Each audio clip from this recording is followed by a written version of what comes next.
Hello everyone, welcome to see cheers. ഇന്ന് നമ്മൾ ജോവാർ ഉപയോഗിച്ചിട്ട് ഇഡ്ഡലി എങ്ങനെ ഉണ്ടാക്കണമെന്ന് നോക്കാം. ആദ്യം ഒരു പാത്രത്തിൽ 1 ഗ്ലാസ് ജോവർ, 1/2 ഗ്ലാസ് പച്ചരി, 3/4 ഗ്ലാസ് ഉഴുന്ന്, പിന്നെ 1.5 ടേബിൾ സ്പൂൺ ഉലുവയും ഇട്ടിട്ട് നന്നായിട്ടൊന്ന് കഴുകിയിട്ട് കുതിർത്തി വെക്കണം. ജോവറിനെ മലയാളത്തിൽ അരിച്ചോളം എന്നും മണിച്ചോളം എന്നൊക്കെ പറയുന്നുണ്ട്. ഇതൊരു 5-6 പ്രാവശ്യമെങ്കിലും കഴുകിയിട്ട് പച്ചവെള്ളത്തിൽ കുതിർത്തി വെച്ചോളും. ഇത് ചുരുങ്ങിയത് ഒരു 7-8 മണിക്കൂർ കുതിർത്തണമാണ് നല്ലത്. ഇതുപോലെ വെള്ളം നല്ല ക്ലിയർ ആയിരിക്കും നമ്മൾ കഴുകി കഴിഞ്ഞിട്ട് കുതിർത്തുമ്പോൾ. പിന്നെ അരയ്ക്കും മുമ്പ് 1-2 പ്രാവശ്യം കൂടെ കഴുകിയിട്ട് നമ്മൾ മിക്സിയിൽ അരച്ചെടുക്കണം. ഇത്തിരി ചോറോ അവിലോ ഇട്ട് അരയ്ക്കണം. ചോറാണെങ്കിൽ ഒരു 1/2 ഗ്ലാസ്സിൽ കുറച്ച് കുറവായിട്ട് എടുത്തോളൂ. അവിൽ കുതിർത്തുകയാണെങ്കിൽ ഒരു 1/4 ഗ്ലാസ് അവിൽ കുതിർത്തിയാൽ മതി, അത് പെരുകും. അവിലിൻ്റെയോ ചോറിൻ്റെയോ അളവ് ഒരുപാട് കൂടുതലായാൽ പിന്നെ നമ്മൾ ഉദ്ദേശിച്ച പോലെ നന്നായിട്ട് വരില്ല. അത് ഞാൻ മിക്സിയുടെ ജാറിൽ ഒരു 1/4 ഗ്ലാസ് വെള്ളം ഒഴിച്ച് ഒന്ന് തിരിച്ചിട്ട് അതും ഒഴിച്ചു കൊടുത്തിട്ടുണ്ട്. അതിൽ കൂടുതൽ വെള്ളം ആദ്യമേ ഒഴിച്ചു കൊടുക്കണ്ട. പിന്നെ മാവ് പൊങ്ങിയ ശേഷം ആവശ്യമുണ്ടെങ്കിൽ കുറച്ച് വെള്ളം ഒഴിച്ചു കൊടുത്താൽ മതി. ആവശ്യത്തിനുള്ള ഉപ്പ് ഇട്ട് കൊടുത്തിട്ട് കൈ കൊണ്ട് നന്നായിട്ടൊന്ന് ഒരു മിനിറ്റോളം നമ്മൾ ഇളക്കണം.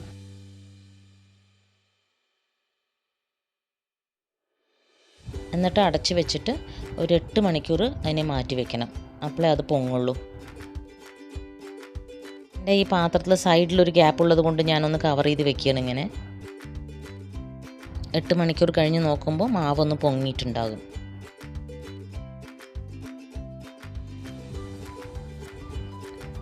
മാവ് ഇതുപോലെ പൊങ്ങിയിട്ട് നല്ല പത പോലെ ഉണ്ടാകും. ഇനി ഈ മാവിനെ നന്നായിട്ടൊന്ന് ഇളക്കിയിട്ട് വേണമെങ്കിൽ ഒരു 1/2 ഗ്ലാസോളം വെള്ളം ഒഴിച്ച് കൊടുത്തിട്ട് ഇഡ്ഡലി തട്ടിൽ ഇഡ്ഡലി പാർന്ന് വയ്ക്കാം. ഈ മാവ് കൊണ്ട് ദോശ ചുട്ടാലും നല്ല അസലായി കിട്ടും. ഇഡ്ഡലി തട്ടിൽ കുറച്ച് നല്ലെണ്ണ ഒഴിച്ചിട്ട് ടിഷ്യൂ എടുത്തിട്ട് നന്നായിട്ടൊന്ന് തേച്ച് കൊടുക്കണം. എന്നിട്ട് മാവ് ഇതിലേക്ക് പാർന്നിട്ട് ഇഡ്ഡലി ചെമ്പിൽ നമ്മൾ നേരത്തെ വെള്ളം ഒഴിച്ച് ചൂടാക്കാൻ വെച്ചിട്ടുണ്ട്. അതിലേക്ക് ഈ തട്ടിനെ ഇറക്കി വെച്ചിട്ട് ഒരു 10 മിനിറ്റ് അടച്ച് വെച്ച് വേവിക്കണം. ജോവാർ ഒരു സമ്മർ ഗ്രെയിൻ എന്നാണ് പറയുന്നത്. ഇത് ചൂടുകാലത്ത് കഴിക്കേണ്ട മില്ലറ്റാണെന്ന് പറയുന്നത്. അതുപോലെ ഡയബറ്റിസിനൊക്കെ വളരെ നല്ലതാണത്. പൊതുവേ എല്ലാവർക്കും നല്ലതാണ്, ഡയബറ്റീസുകാർക്ക് പ്രത്യേകിച്ച്. ഒരു 10 മിനിറ്റ് കഴിഞ്ഞപ്പോൾ ഞാൻ ഇതുപോലെ കത്തി ഒന്ന് കുത്തി നോക്കിയപ്പോൾ അതിലൊന്നും പിടിച്ചിട്ടില്ല. അപ്പോൾ ഇത് വെന്തു എന്നർത്ഥം. പിന്നെ നമ്മൾ ഇഡ്ഡലി വാങ്ങി വയ്ക്കാം. ഒരു 5 മിനിറ്റ് അത് ചൂടാറാൻ വെക്കണം.